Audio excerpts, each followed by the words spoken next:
सचवाला साहब, अस्सलाम वालेकुम। जी वालेकुम स्टॉर्म सलाम। पायलट साहब, अब्दुल हमीद साहब, अस्सलाम जी वालेकुम।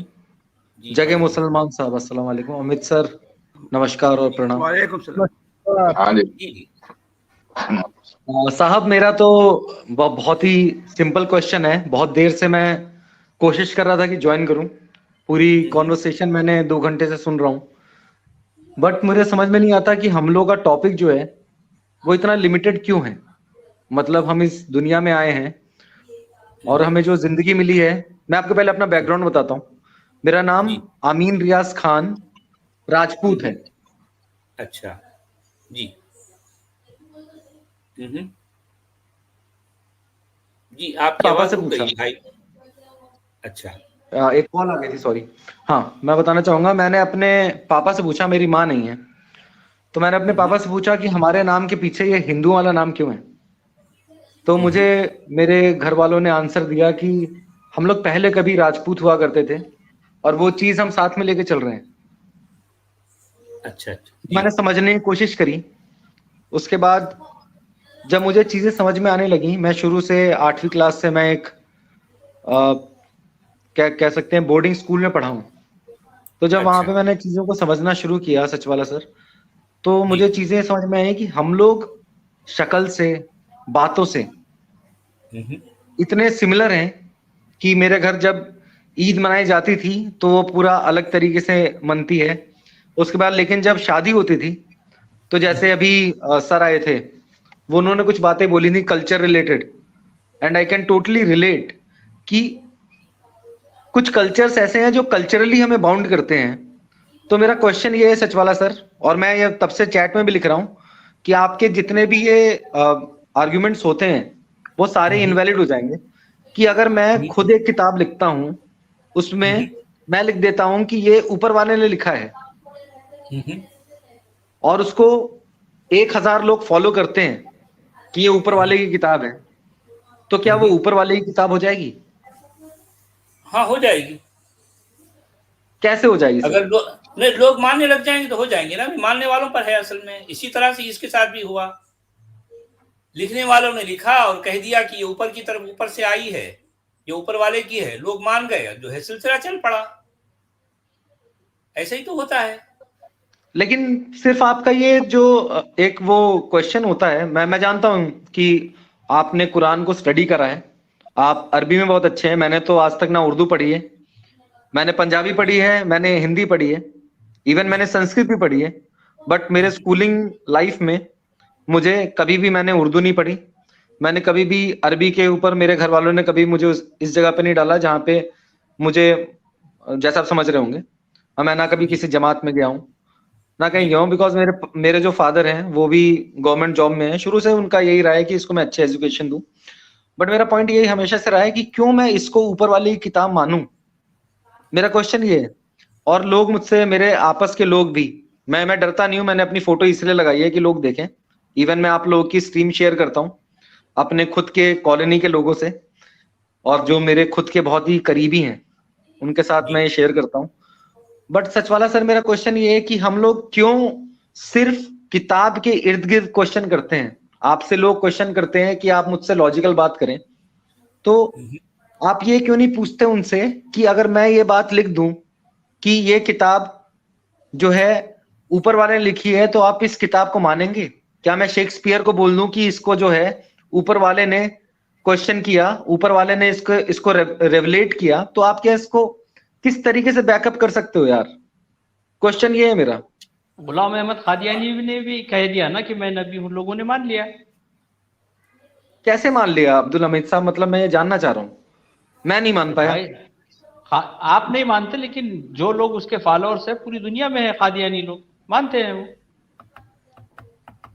अरे मैं अभी एक 100 पन्ने की किताब लिख दूं, अच्छी अच्छी बातें लिख दूं, मैं उसके बाद मैं कह रहा हूं मैं जहर खा के मर जाता हूं, पर इसका ये मतलब नहीं है ना कि वो ऊपर वाले ने लिख दिया है। मेरी बात समझे आप? तो आपकी बात समझकर ही उसके आगे की बातें हो रही है, वो तो हम मानते ही नहीं ना वो बात को। हम आर्गुमेंट इसलिए लेकर आए हैं कि लोग वो आर्गुमेंट को मानते हैं। और फिर तो सिर्फ एंड ऑफ मानते टॉपिक नहीं है। है मेरे भाई, असल में हम मुसलमानों का मसला ये है कि वो सिर्फ मानते नहीं है बल्कि मनवाते भी हैं, और जो नहीं मानता फिर उसके खिलाफ कार्रवाइयां भी करते हैं, जान देने, और उसको बहुत बुरा भला भी कहते हैं। जी हाँ, जान देने और जान लेने पर तैयार रहते हैं। जी हाँ, इस किताब के खातिर जो कि अरबी में लिखी गई, और अरबी की जो है उनको कुछ भी जो है पता नहीं होती, और ऐसी किताब के खातिर वो जान, अपनी भी जान देंगे, दूसरे की जान भी लेंगे, और जिंदगी अजीरन कर लेंगे अपने आप को। इसीलिए तो हम यहाँ पर ये चैनल खोले हैं, और लोगों को जो है उनको अकल की रोशनी में लाना चाहते हैं, उनको ईमान के अंधेरे से अकल की रोशनी की तरफ लाना चाहते हैं। ये हमारा मिशन है कि मोमिनीन किराम, मोमिन हमारे जो भाई हैं, हमारे देश के जो है जो भाई हैं, वो हम उनसे ये चाहते हैं कि ईमान के अंधेरों से निकलें और अकल की रोशनियों में आए। ये हमारा मैसेज है उनके लिए, और इसी पर हम काम कर रहे हैं। जी हाँ। और जी, अच्छा, मेरे नजदीक ईमान एक अंधेरा है और अकल एक रोशनी है। मोमिन जब तक ईमान में रहेंगे वो अंधेरे में है, और वो इस अंधेरे के बॉक्स से बाहर जब निकलेंगे तो उनको अकल की रोशनी दिखाई देगी। सचवाला साहब, मेरा तो बस इतना कहना है, मुसलमान साहब सॉरी मैं बीच में इंटरप्ट कर रहा हूं, मेरा इतना कहना है कि ठीक है, आपको जो मानना है वो मानो, मेरा भी जो मानना है वो मानूंगा। मैं किसी भी धर्म को, मैं आपको एक बात बताऊं, मैं एथिस्ट हूं, मैं नहीं मानता किसी चीज को। बट मेरा पॉइंट ये है कि आपको जिस चीज को मानना है मानो, लेकिन उस चीज को अगर अपने दिमाग में इतना भर लिया आप लोगों ने कि भाई ये जो लिखी है किताब, भाई ऊपर वाला अगर है तो किताब क्यों लिखेगा? वो आपके दिमाग में डालेगा ना यार, वो आपके दिमाग में डालेगा कि ये सही है ये गलत है। वो क्यों नहीं डाल पा रहा है? उसको डालना पड़ेगा। ऐसा नहीं कर सकता, इसलिए जो है अब असल में बात सुने, लोगों ने उसको तराशा और फिर ये किताब को उससे जोड़ दिया। बात सुने, मसला यहाँ है। जी जनाब बोलिए। बात सुनिए, खाली उन्होंने किताब लिखी नहीं है, वो पहले लिख के रखी हुई भी थी कि कहीं भूल ना जाए, और वहां भी खतरा था कि चोरी ना कर ले। वहां पे लोहे महफूज में रखना पड़ा कि कोई इंसान या जिन जाके उधर से चोरी ना कर ले।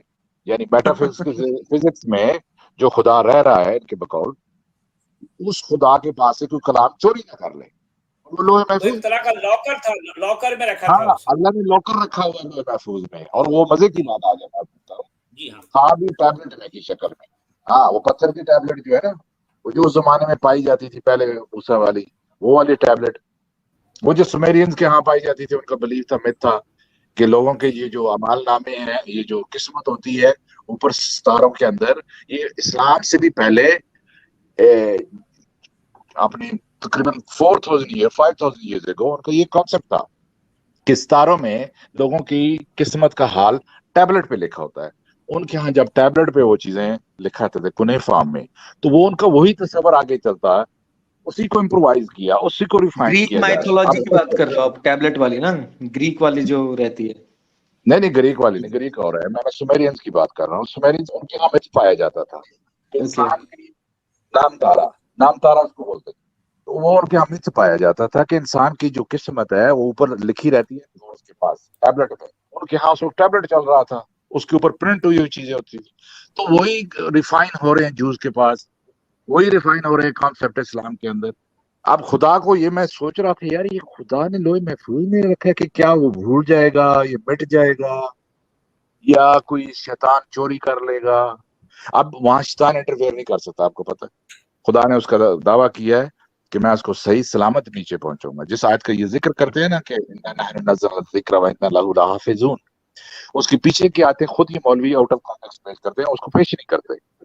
वो बात हो रही है जब ऊपर से कलाम नीचे लाया जाता है तो शैतान उसके अंदर इंटरफेरेंस नहीं कर सकता, हम इसकी हिफाजत करेंगे। वो उस हिफाजत की बात हो रही है उस मौके जमीन तक लाने तक, जमीन के बाद की अल्लाह भी प्रॉमिस कर रहा, ठीक है, और हुआ भी नहीं है। तो ये तस्वर है इंसानों का खुद का बनाया हुआ है। हर चीज इनका एक एक बयानी है जो इतना रेत का ढेर है, कुछ भी नहीं है उसके अंदर, हॉलो है बिल्कुल, एकदम खाली। जी बोलिए। अच्छा स्टॉर्म पायलट जी, मैं एक बात अर्ज करना चाह रहा था कि ये किताब पहले आज से 200 साल पहले, 300 साल पहले जब प्रिंटिंग प्रेस यूज नहीं हो रहा था मुसलमानों में, तो ये किसी को मैसेज भी नहीं थी, कोई इसको पढ़ता भी नहीं था, मतलब मैसेज ही नहीं थी, तो पढ़ेगा कैसे? ये तो अभी 200 साल के बाद से आम बात हो गई है कि मतलब कुछ लोगों को मिल गई है।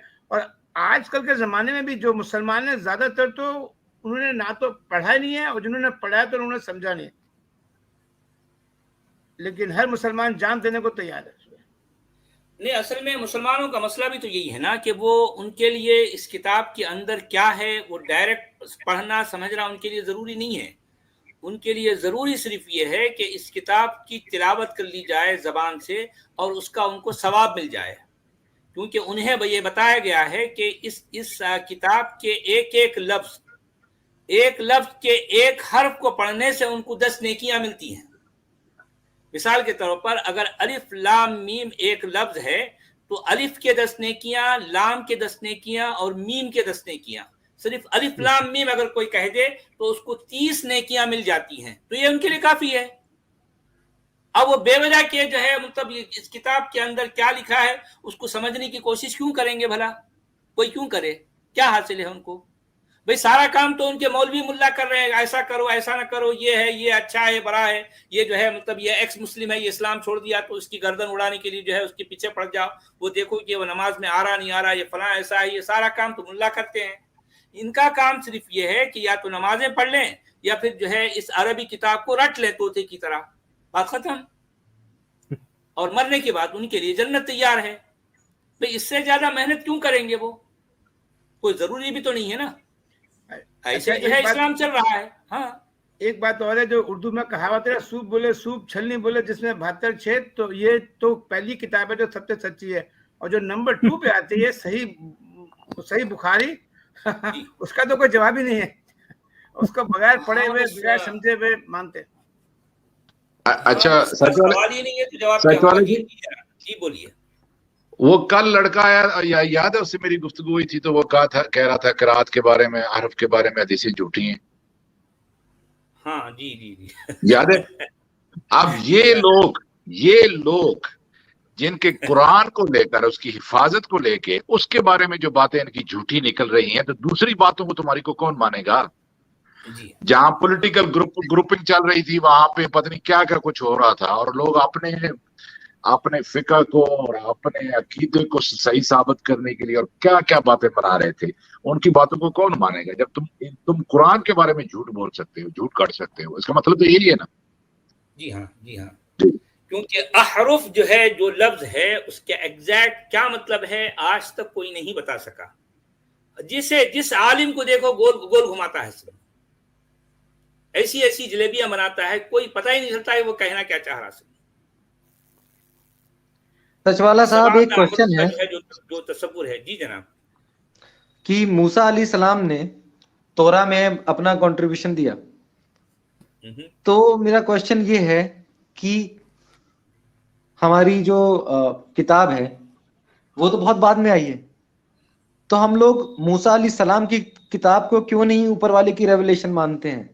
हमें क्यों नहीं मानना चाहिए? वही पढ़ी है ना भाई जी, हमारी किताब में भी तो बस मूसा ही है छाया हुआ सब तरफ।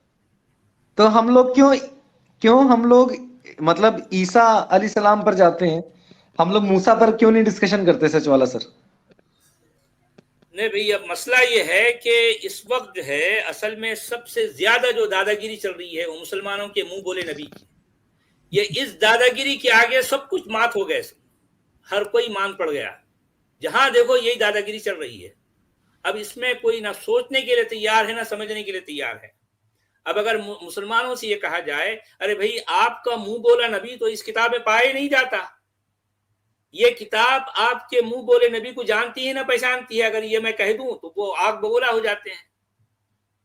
हालांकि ये किताब साफ साफ कह रही है कई जगहों पर कि वलक़द आतैना मूसल किताब, हमने मूसा को अल किताब दी, हमने मूसा को अल किताब दी। अब अगर मैं ये पूछूं कि मुसलमानों के मुंह बोले नबी को कहां लिखा गया है कि उनको अल किताब दी गई या अल कुरान दिया गया? पूरा कुरान खाली पड़ा है। मगर मसला यह है कि मुसलमानों के जो है मुंह बोले नबी से मुताल्लिक जो अकीदा सारी दुनिया में दंदनाता फिरता है, वो इतना जो है सेंसिटिव कर दिया गया है।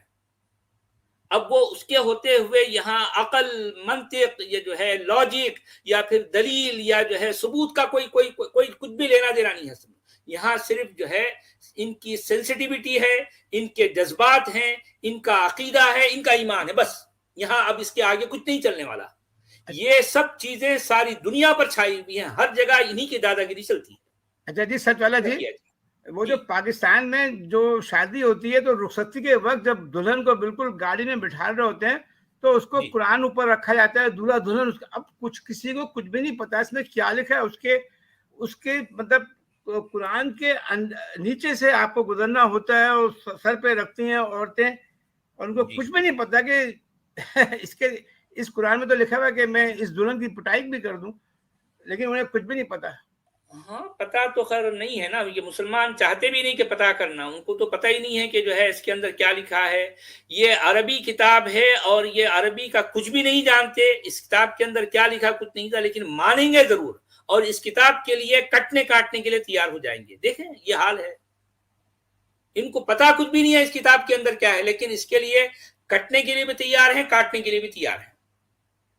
अब क्या करें साहब? देखिए, मैं आपको बताना चाहूंगा, मेरी दादी, मेरे दादाजी जी, और इवन मेरे परदादा जी भी अभी जिंदा है, तो ये बताना चाहूंगा कि सब लोग बहुत अच्छे से धर्म को मानते हैं। ये जो मसला है ये धर्म का नहीं है, या मैं कहूं कि ये किसी रिलीजन का नहीं है। ये मसला जो है सिर्फ इस बात का है कि इस किताब में जो लिखा है वो ऊपर वाले ने लिखा है। अगर हम इस मसले को लॉजिक से हटा सकें तो वो मसला ही खत्म हो जाएगा और दुनिया जो है बिल्कुल शांत हो जाएगी। मैं भी तो यही कहता हूं ना, मैं भी यही कहता हूं कि इस किताब के बारे में जब मुसलमान रियलाइज करने लग जाएं कि हाँ ये अल्लाह का कलाम नहीं है, तो फिर ये सवाल खुद से जो है पैदा होगा कि फिर ये किसका कलाम है। तो उन्हें पता चल जाएगा कि ये जाहिर बात है ये इंसानों की कारस्तानी है, सारा किया धरा इंसानों का है। इसमें जिसे अल्लाह कहा गया, समझा गया, समझाया गया, ये इसका कोई लेना देना नहीं है। तो फिर खुद ब खुद ये शांत हो जाएंगे, क्योंकि जिस तरह से और किताबें, ये भी किताबें उसी, इससे ज्यादा कुछ भी नहीं। जी जनाब बोलिए। आप कैसी बातें कर रहे हैं? बच्चों जैसी मासूम आपकी ख्वाहिश नहीं है? अगर ये कुरान वाला आजार बंद खोल दिया तो पूरी शलवार नीचे गिर जाती है सारी की सारी। क्या बात कर रहे हैं आप? अब असल में देखें बात वही तो है ना, तो मैं जो है शलवार को गिराना नहीं चाहता हूं, अगर खुद ब खुद गिर जाए तो मैं क्या करूं भाई? तो ये कैसी बातें करेंगे? कुरान को खुदा की तरफ से नहीं मानो फिर तो सब कुछ खत्म हो जाता है। नहीं, देखिए मैं तो सिर्फ शलवार खोल रहा हूं बस, इससे ज्यादा मैं कुछ नहीं कर रहा, क्योंकि नाड़ा मेरे हाथ में आ गया है और उसकी गिराह में खोल रहा हूं। अब इसके बाद क्या होगा वो दुनिया देखेगी। सचवाला साहब, हम लोगों को मुझे कुछ सामने होगा। सचवाला साहब, एक लास्ट लाइन बोलना चाहूंगा। मैंने किस कारण ये क्या कह सकते हैं धर्म छोड़ा, ये मैंने रिलीजन को बिलीव करना बंद कर दिया। मेरे फैमिली मुझसे बात नहीं कर रहे हैं इस रीजन से। मैंने शादी कर ली एक क्रिश्चियन लड़की से, हाँ, और उसके बाद मतलब मैंने अपना रिलीजन चेंज नहीं किया, मेरा नाम भी सेम है, मेरे जो कास्ट लगती है वो भी सेम है। मैं जिस गांव से बिलोंग करता हूँ बुलंदशहर भी मैं अपने नाम के आगे लिखता हूँ। डिटेल्स मत दो भाई, ज्यादा डिटेल्स मत दो सर, फिर अरे मैं तो अपनी फोटो लगा के बैठा हूँ, अब्दुल भाई, वो मुझे डर नहीं है। अच्छा, मुझे ये बताइए, मैं आपके जो है एक डायरेक्ट सवाल करता हूं, क्योंकि आपके इस तरह के अमल से आपके खानदान वालों का आपके साथ क्या रवैया है? मेरे जो दादा दादी हैं उन्होंने मुझे बताया था कि तुम राजपूत हो। अच्छा, ठीक। तब से मैंने अपने नाम के आगे राजपूत लगाना शुरू किया। आपके भाई हैं, आपकी बहनें हैं, आपके वो नहीं बात कर रहे हैं, वो मुझसे बात नहीं कर रहे हैं सचवाला जी। आपसे बॉयकॉट कर लिए, वो आपसे बॉयकॉट कर लिए हैं, मुझसे बात नहीं करते हैं सबसे। और मेरे जो क्यों नहीं करते? आपने क्या गलत कहा? क्या कुछ आपने कोई क्राइम किया जो आपसे जो है बॉयकॉट कर लिया उन्होंने? उनका कहना ये है, जो मेरा सबसे मेन क्वेश्चन यही है कि आप लोग आयतों पे जाते हैं, आप लोग हर एक चीज मतलब इतना तो मैंने पढ़ा भी नहीं, मेरी ना कुछ, मैं आपको सच बताऊं तो मुझे ना उर्दू आती है, मैंने पहले ही बताया। मुझे पंजाबी आती है, मैं पंजाबी में बात कर लूंगा। मुझे हरियाणवी आती है, हरियाणवी में बात कर लूंगा। मुझे हिंदी आती है, हिंदी में कर लूंगा। तो मेरे घर वालों का कहना है उनको भी नहीं आता। मैं इस चीज के लिए सॉरी फील करता हूं कि उनको भी नहीं पता है कि कुरान में क्या है। और मैंने एक बार कोशिश करी थी अपने घर में, उसके बाद से उन लोगों ने मुझसे बात करना बंद कर दिया। मैंने मार भी खाई, मैं घर से निकाला भी गया, और जब मैंने बताया कि मेरी एक गर्लफ्रेंड है जो कि क्रिश्चियन है, उसके बाद से तो उनका फोन आना बंद हो गया। तो चैलेंजेस इतने आए। मेरा क्वेश्चन सिंपल था कि मैं अगर एक किताब लिख दूं और मैं ये कह दूं कि ये ऊपर वाले ने लिखी है, तो क्या आप मानोगे? मेरा सिंपल क्वेश्चन एक है। और सचवाला सर, मैं आपसे चाहता हूं कि आप इस पे एक अच्छा डिस्कशन करो कि एक किताब कोई कह रहा है ऊपर वाले ने लिखी है, तो क्या आप मानोगे? आप क्यों ये कह देते हो कि यार कुरान ऊपर वाले ने लिखी है? किस बात पे? क्योंकि उसके अंदर लिख दिया गया है कि कुरान जो है अल्लाह ने लिखी है। किस हिसाब से हो उसके सकता अंदर है? भी ये लिखा गया है, उसके अंदर भी ऐसा नहीं है, यही तो मुश्किल है ना। ये सिर्फ मानने और मनवाने का चक्कर है और कुछ भी नहीं। इसके अंदर खुद कुरान के अंदर ऐसा कहीं भी नहीं लिखा कि ये अल्लाह का कलाम है। सचवाला जी, कल का हमारा टॉपिक भी लगभग यही है जो ये कह रहे हैं। कल का जो टॉपिक है, मैंने कल का टॉपिक जो सेट किया है कि कलाम क्या होता है और कलामुल्लाह किसे कहा जाएगा। क्या कुरान को हम कलामुल्लाह कह सकते हैं? ये असल में कल का टॉपिक है। तो मैं चाहूंगा कि मोमिनीन किराम जो है इस टॉपिक पर कुछ स्टडी करें और इस सवाल का जवाब अगर वो दे सकते हैं, ताकि जिससे इत्मीनान हो कि वो अपनी दलील के तौर पर जो है इस सवाल का जवाब दें और हमें ये कायल करवाएं कि जो है हाँ वाकई कुरान अल्लाह का कलाम है। क्योंकि पहले कलाम को साबित करना पड़ेगा, उसके बाद फिर कलामुल्लाह किसे कहते हैं ये साबित करना पड़ेगा।